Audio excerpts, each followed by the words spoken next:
ನಿಮ್ಮ ಸತ್ಯ ಯುನಿಲೆಟ್ ಅಲ್ಲಿ ಫುಲ್ ಮೂನ್ ಸೇಲ್ ಮೇ 31 ಒಂದಿನ ಮಾತ್ರ. ಸತ್ಯ ಯುನಿಲೆಟ್.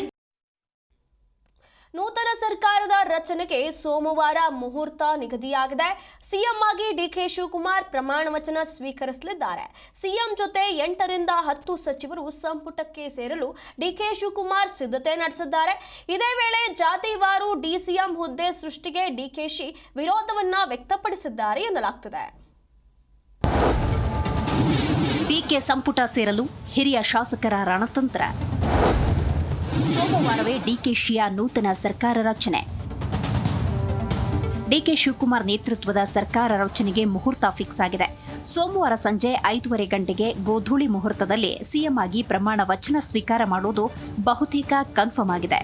ಡಿಕೆ ಶಿವಕುಮಾರ್ ಜೊತೆಗೆ 3 ಹಿರಿಯ ಶಾಸಕರು ಸೇರಿದ ಹಾಗೆ ಇತರ ಶಾಸಕರು ಸಚಿವರಾಗಿ ಪ್ರಮಾಣ ವಚನ ಸ್ವೀಕಾರ ಮಾಡುವ ಸಾಧ್ಯತೆ ಇದೆ. ಹೈಕಮಾಂಡ್ ಮಟ್ಟದಲ್ಲಿ ಹಿರಿಯ ಶಾಸಕರ ಪೈಕಿ ಯಾರಿಗೆ ಮಣೆ ಹಾಕಬೇಕು ಅನ್ನೋ ಲೆಕ್ಕಾಚಾರ ನಡೆದಿದೆ.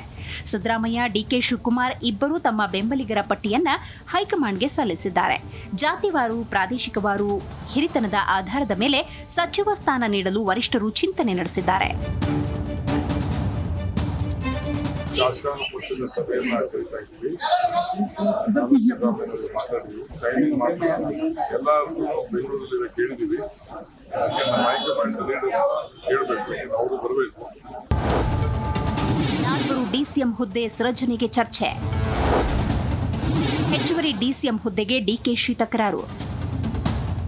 ಇನ್ನು ಡಿಕೆ ಶಿವಕುಮಾರ್ ಸಂಪುಟದಲ್ಲಿ 4 ಡಿಸಿಎಂ ಹುದ್ದೆ ಕ್ರಿಯೇಟ್ ಬಗ್ಗೆ ಚರ್ಚೆ ನಡೆದಿದೆ.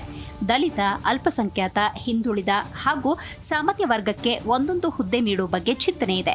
ದಲಿತ ಕೋಟಾದಲ್ಲಿ ಪ್ರಿಯಾಂಕ್ ಖರ್ಗೆ, ಮುಸ್ಲಿಂ ಸಮುದಾಯದಿಂದ ಜಮೀರ್, ಲಿಂಗಾಯತ ಸಮುದಾಯದಿಂದ ಎಂಬಿ ಪಾಟೀಲ್, ಕುರುಬ ಕಮ್ಯುನಿಟಿಯಿಂದ ಯತೀಂದ್ರಗೆ ಡಿಸಿಎಂ ನೀಡುವ ಚರ್ಚೆ ಮುಂದುವರೆದಿದೆ. ಆದರೆ ಹೆಚ್ಚುವರಿ ಡಿಸಿಎಂ ಹುದ್ದೆ ಕ್ರಿಯೇಟ್ ಮಾಡುವುದಕ್ಕೆ ಡಿಕೆ ಶಿವಕುಮಾರ್ ವಿರೋಧ ವ್ಯಕ್ತಪಡಿಸಿದ್ದಾರೆ ಎನ್ನಲಾಗ್ತಾ ಇದೆ. ಆದರೆ ಮುಂದಿನ ವಿಧಾನಸಭೆ ಚುನಾವಣೆಯನ್ನ ಗಮನದಲ್ಲಿಟ್ಟುಕೊಂಡು ಲಿಂಗಾಯತ ಹಾಗೂ ದಲಿತ ಸಮುದಾಯಕ್ಕೆ 2 ಡಿಸಿಎಂ ಕೊಡೋ ಬಗ್ಗೆ ಫೈನಲ್ ಚರ್ಚೆ ನಡೆದಿದೆ. ಪರಮೇಶ್ವರ್ ಇಲ್ಲವೇ ಪ್ರಿಯಾಂಕ್ ಖರ್ಗೆ ಅಥವಾ ಎಂಬಿ ಪಾಟೀಲರು ಡಿಸಿಎಂ ಆಗಬಹುದು ಅಂತ ಹೇಳಲಾಗ್ತಾ ಇದೆ.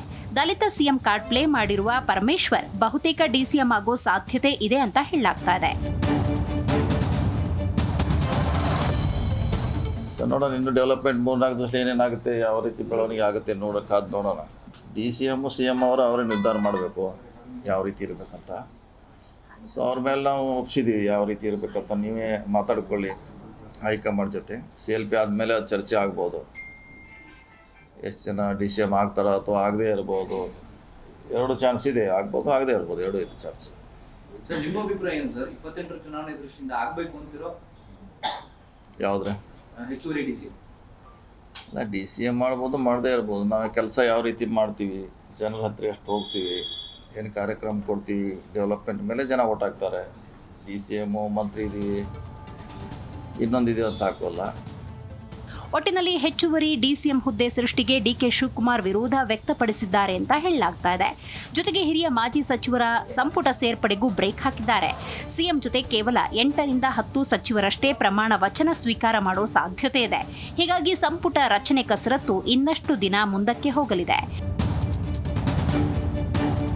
Rajappa Suttur, political bureau, Zee Kannada news, Bengaluru.